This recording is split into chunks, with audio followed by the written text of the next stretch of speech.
My name's Harrie Fasher. I'm from Oberon, New South Wales, and this sculpture is called The Last Charge. This work actually does have quite a significant historical significance. It's a memorial to the charge of Beersheba, the centenary of which was yesterday.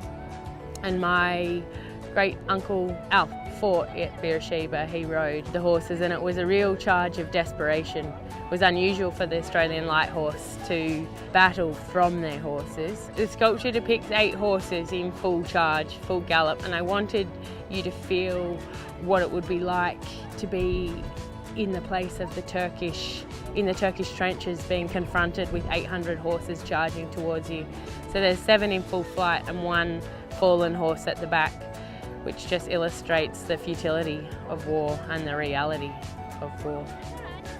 So I suppose also I've tried in this construction to show the complexities and the chaos that is war. So it isn't something that you can take in one look. It's a work that requires time. You need to walk around it, spend time with it, walk through it. And I feel when I was building it, it felt like the sound that war might be, like what it would be like to be in a battlefield with explosions right beside you, and the fear and the determination combined with both the power of the horse and its fragility is the entirety of what I was trying to get across.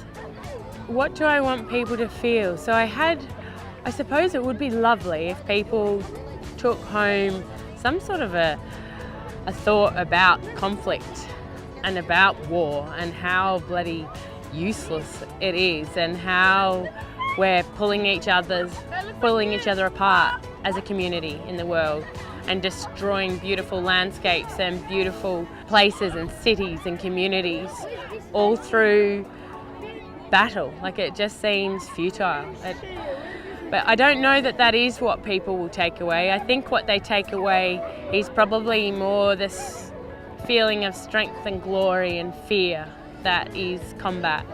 But it has been a very complex work making this, because I'm aware that none of these horses that I've built came home to Australia. 1 horse came home to Australia, and the men that came home were traumatised beyond belief.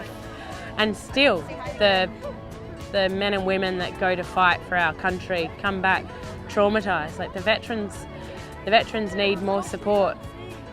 And I don't know that the sculpture itself will give that to people, but that's really where I'm coming from. That's what I get from it. You can't guide the people. You can only give it to them and let them make their own decisions.